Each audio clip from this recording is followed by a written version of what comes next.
ನನ್ನ ಹೆಸರು ಅಮ್ಮಮ್ಮ. ನಾನು 6ನೇ ತರಗತಿಯಲ್ಲಿ ಓದುತ್ತಿದ್ದೇನೆ. ನಮ್ಮ ಶಾಲೆಯ ಹೆಸರು ಸರ್ಕಾರಿ ಹಿರಿಯ ಪ್ರಾಥಮಿಕ ಶಾಲೆ ನೀರ್ಲಿಗಿ. ನಾನು ಇವತ್ತು ನಳಂದ ವಿಶ್ವವಿದ್ಯಾಲಯದ ಬಗ್ಗೆ ಮಾತನಾಡುತ್ತಿದ್ದೇನೆ. ನಳಂದ ವಿಶ್ವವಿದ್ಯಾಲಯ ಸ್ಥಾಪಿಸಿದವನು 1ನೇ ಕುಮಾರಗುಪ್ತ. ಇದು ಇಂದಿನ ಬಿಹಾರ ರಾಜ್ಯದಲ್ಲಿರುವ ನಳಂದ ವಿಶ್ವವಿದ್ಯಾಲಯವು ಗುಪ್ತರ ಕಾಲದ 6 ಶತಮಾನಗಳಿಗೂ ಹೆಚ್ಚು ಜಗತ್ ಪ್ರಸಿದ್ಧ ಪಡೆದಿತ್ತು. ಇದು ಭಾರತದ ಪ್ರಾಚೀನ ಪ್ರಸಿದ್ಧ ವಿಶ್ವವಿದ್ಯಾಲಯವಾಗಿತ್ತು. ಇಲ್ಲಿ ಫ್ರಾನ್ಸ್, ಜಪಾನ್, ಚೀನಾ ಮುಂತಾದ ದೇಶಗಳಿಂದ ಸಾವಿರಾರು ವಿದ್ಯಾರ್ಥಿಗಳು ಬರುತ್ತಿದ್ದರು. ಇಲ್ಲಿ 8 ಮಹಾ ಪಾಠಶಾಲೆಗಳು ಇವೆ.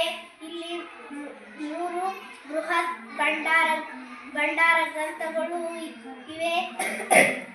ಇಲ್ಲಿ ಬೌದ್ಧ ಮತ ಅಧ್ಯಯನ ವಿಷಯವಾದರೂ ವೇದ, ಯೋಗ, ವೈದ್ಯ ಮತ್ತಿತರ ವಿಷಯಗಳನ್ನು ಕಲಿಸುತ್ತಿದ್ದರು.